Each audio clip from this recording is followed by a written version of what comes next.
Halo teman-teman, jumpa lagi di Master UTBK Channel. Kali ini kita berlatih lagi untuk persiapan CPNS 2023. Kali ini materi kita akan masuk ke materi penalaran analitis. Dan jangan lupa buat like, komen, dan share sebanyak-banyaknya video ini agar bermanfaat bagi teman-teman yang lain dan membantu channel kami untuk berkembang. Dan bagi teman-teman yang baru pertama kali mengunjungi channel kami, jangan lupa buat subscribe channel kami Master UTBK dan follow IG kami @master_UTBK. Di IG ini kami update latihan soal setiap hari, jadi teman-teman bisa belajar via YouTube maupun via Instagram. Dan sekedar informasi teman-teman, di sini kami membuka kelas privat online untuk jenjang SD, SMP maupun SMA. Dan kami saat ini juga membuka kelas privat CPNS 2023. Untuk jadwal belajarnya, kalian bisa request. Jika teman-teman berminat untuk gabung di kelas privat kami, teman-teman bisa menghubungi di nomor WA 083 861 705 343. Oke teman-teman, sebelum kita ke materi penalaran analitis, kita bahas dulu PR-nya yang kemarin ada PR ya di video perbandingan part 4. Nah, kemarin PR-nya itu di nomor 16. Kita bahas dulu. Sebuah keran air mampu mengisi kolam dengan kapasitas 40 meter kubik dalam waktu 10 jam. Hitunglah berapa lama waktu pengisian kolam berkapasitas 80 meter kubik jika terdapat 4 buah keran.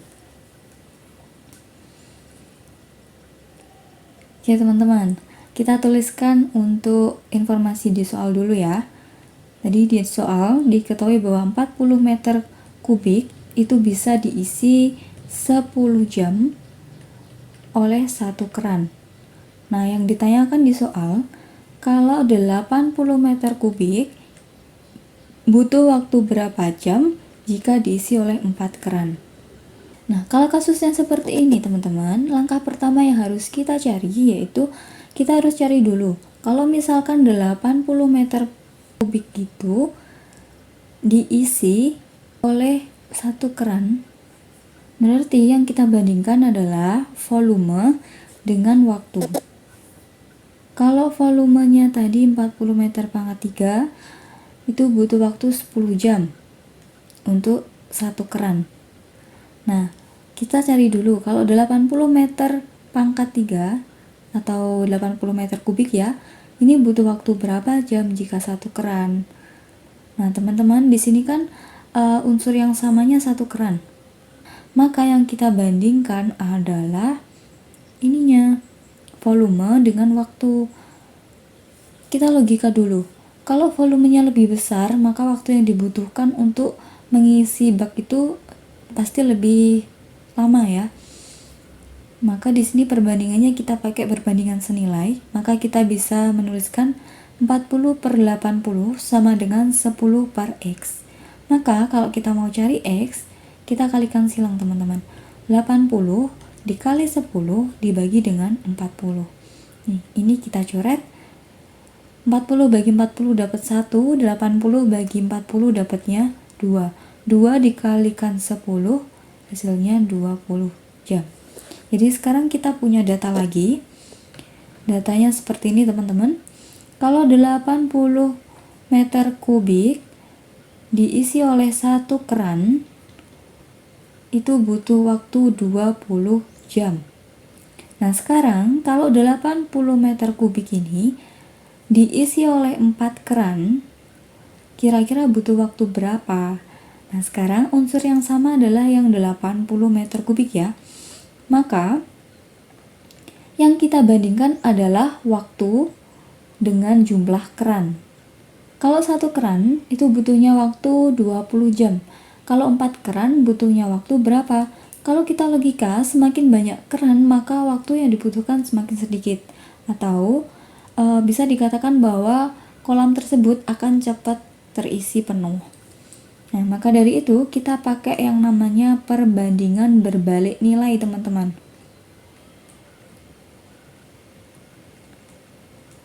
Nah, kita bisa menuliskannya 20/x sama dengan, ini kita balik, 4/1. Selanjutnya kita kalikan silang teman-teman. 4-nya kita kali X menjadi 4X, 20-nya kita kali dengan 1 menjadi 20. Sehingga kalau kita mau cari X, 4-nya kita pindah ke ruas kanan. Berarti karena di sini dikali ya, kita pindah ke kanan menjadi dibagi. Maka X-nya ketemu 5 jam. So, jawabannya untuk nomor 16 ini adalah yang C. Selamat bagi teman-teman yang jawabannya benar. Nanti jawaban kalian akan kakak pin di video perbandingan part 4. Dan bagi teman-teman yang masih bingung, kalian bisa tanya di kolom komentar atau DM di IG kami @master_utbk. Oke teman-teman, sekarang kita lanjutkan ke materi penalaran analitis ya. Materi penalaran analitis ini banyak yang mengeluhkan karena memang untuk mengerjakan soal ini perlu konsentrasi yang benar-benar cukup dan kita harus benar-benar menalar. Nah, tipsnya kalau ada soal penalaran analitis, yang pertama, cermati dan pahami soal cerita.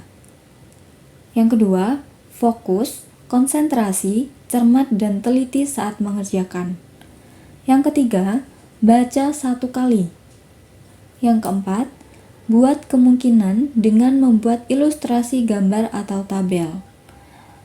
Yang kelima, permudah dengan menggunakan simbol atau angka atau tanda persamaan dan pertidaksamaan. Yang keenam, baca panduan bacaan terakhir sebagai kunci. Jadi biasanya kan di penalaran analitis tuh bacaannya lumayan panjang atau poin-poinnya lumayan panjang. Nah biasanya kata kunci itu terdapat di kalimat terakhir. Kemudian tips selanjutnya adalah singkat nama menjadi huruf. Misal Aldi menjadi A, Dina menjadi D. Ini untuk mempersingkat waktu ya teman-teman. Lalu tips yang selanjutnya, baca pilihan jawaban yang terakhir terlebih dahulu. Jadi pilihan jawabannya biasanya sampai E ya, dari A, B, C, D, E. Kita baca dulu yang E. Yang selanjutnya, tips selanjutnya, hati-hati dengan kata kunci yang tidak ada di panduan yang kadang muncul di pertanyaan. Dan tips terakhir yaitu perbanyak latihan soal. Ini yang paling berpengaruh teman-teman. Semakin kalian banyak latihan soal, maka kalian akan semakin terbiasa untuk mengerjakan model soal penalaran analitis. Oke teman-teman, kita lanjutkan ke latihan soalnya ya. Misalkan di sini ada sebuah bacaan. Nah, bacaan ini diperuntukkan untuk nomor 1 sampai nomor 6. Jadi model soalnya kalau di penalaran analitis itu biasanya ada bacaan, kemudian bacaan itu akan beruntutan untuk menjawab beberapa soal. Oke, kita baca dulu ya. Tony memiliki sebuah rak buku kecil yang terbagi atas 5 tingkat. Tingkat 1, 2, 3, 4, 5. Tingkat 1 adalah yang teratas dan tingkat 5 adalah yang terbawah. Tony menyimpan buku-buku pelajarannya ke dalam rak dengan aturan sebagai berikut. Yang pertama, buku pelajaran geografi disimpan tepat di atas buku pelajaran matematika, sedangkan buku pelajaran bahasa Indonesia diletakkan tepat di bawah buku matematika. Aturan yang kedua, buku pelajaran ekonomi diletakkan di atas buku pelajaran fisika, sedangkan buku pelajaran fisika dan kimia berada di atas buku pelajaran geografi. Kemudian yang ketiga, aturannya yaitu buku pelajaran kimia dan biologi diletakkan saling terpisah jauh sejauh mungkin. Oke. Untuk mempermudah ingatan ya, karena kita kan nggak mungkin mengingat bacaan sebanyak ini, kita tuliskan poin-poinnya saja. Yang pertama tadi, terdiri dari 5 tingkat rak. Tingkat 1 adalah yang teratas, tingkat 5 adalah yang terbawah. Kita tuliskan dulu teman-teman. 1, 2, 3, 4, 5. Ini paling atas dan ini yang paling bawah. Kemudian aturan penempatannya, buku geografi disimpan tepat di atas buku matematika. Kita belum tahu ya Geografinya di sebelah mana? Geografi itu tepat di atas matematika. Geo, MTK-nya mat, gitu ya. Sedangkan buku pelajaran bahasa Indonesia diletakkan tepat di bawah buku matematika. Ini bahasa Indonesia. Ini sudah paket teman-teman. Karena di situ dikatakan tepat di atas, tepat di bawah. Maka nggak ada yang bisa menyisipi di atasnya bahasa Indonesia maupun di bawahnya geografi. Sekarang kita lihat aturan yang kedua. Buku pelajaran ekonomi diletakkan di atas buku pelajaran fisika. Kita belum tahu juga ekonominya di mana, fisikanya di mana. Kita tuliskan aja, ekonomi diletakkan di atas fisika. Sedangkan buku pelajaran fisika dan kimia berada di atas buku pelajaran geografi. Berarti ini dulu ya. Setelah geo, baru fisika kimia, baru ekonomi. Lalu aturan yang ketiga, buku pelajaran kimia dan biologi diletakkan saling terpisah sejauh mungkin. Nah, di rak ini terpisah sejauh mungkin berarti di nomor 1 sama nomor 5. Nah, tadi yang diketahui itu kimia sama biologi ya. Kimia tadi syaratnya harus di atas buku geografi. Maka kimia nggak mungkin diletakkan di rak nomor 5. Kimianya harus diletakkan di nomor 1. Sedangkan biologinya terletak di nomor 5. Nah, sekarang kita letakkan yang lainnya. Di sini ada bahasa Indonesia, ada mat, ada geo. Ya kan? Nah, tapi fisika itu harus di atasnya geografi. Berarti susunan ini salah teman-teman. Bentar, kita hapus dulu.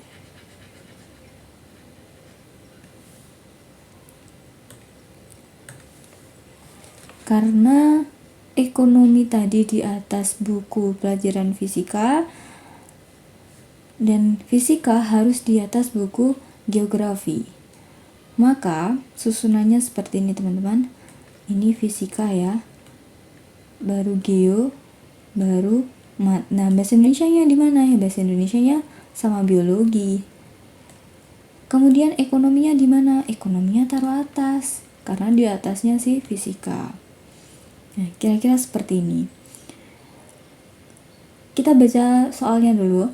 Buku yang disimpan tidak berdampingan dengan buku yang lain adalah buku yang ini, fisika, geografi, dan matematika. Fisika, matematika, geografi. So, jawabannya untuk nomor 1 adalah yang A. Kita ke nomor 2. Adik Tony mengambil buku geografi dan menyimpannya kembali ke samping buku bahasa Indonesia. Tingkatan yang kosong adalah tingkat keberapa? Tadi kita sudah dapat tingkatannya ya. Untuk yang paling bawah itu ada bio sama bahasa Indonesia. Kemudian di atasnya ada buku matematika, kemudian ada geografi, terus ada fisika, ada kimia, dan ada ekonomi. Nah, adiknya Tony itu ambil buku geografi teman-teman. Otomatis dia ambil di rak nomor 3 dan menyimpannya kembali ke samping buku bahasa Indonesia. Ini ditaruh di nomor 5. Jadi di sini ada geo. Tingkatan mana yang kosong? Tentu yang kosong adalah raknya si geografi tadi, yaitu rak nomor 3. Paham ya teman-teman? Nanti kalau masih bingung kalian bisa kok tanya di kolom komentar atau DM di IG kami. Oke, kita ke nomor selanjutnya. Bacaannya masih sama. Yang ketiga, buku yang terletak di tingkat 1 adalah buku yang mana? Tadi untuk urutannya kita tulis lagi ya.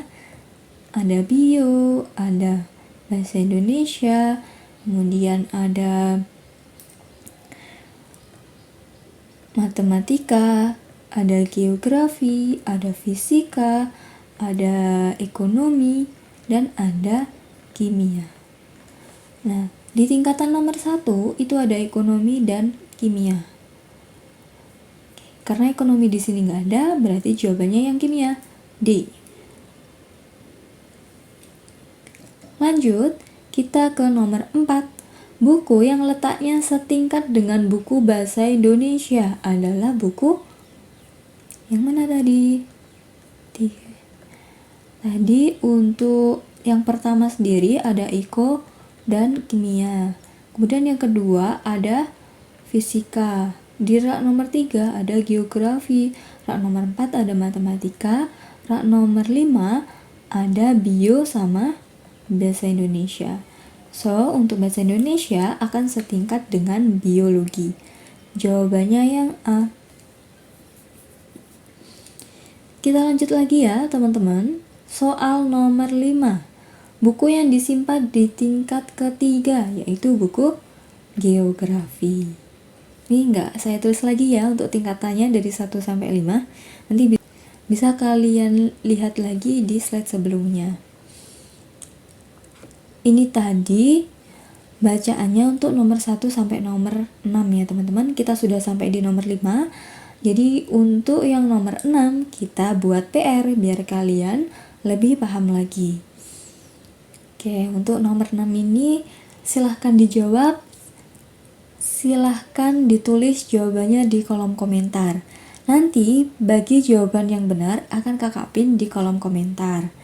Dan untuk pembahasannya bisa kalian saksikan di video selanjutnya. Oke teman-teman, sekian dulu untuk part 1-nya ya, untuk penalaran analitis. Jangan lupa untuk follow IG kami di @master_utbk. Subscribe channel kami Master UTBK dan follow akun TikTok kami Master_UTBK. Bagi teman-teman yang berminat untuk gabung di kelas privat CPNS 2023, kalian bisa menghubungi nomor WA kami di 083 861 705 343. Sampai jumpa di video selanjutnya. Bye bye.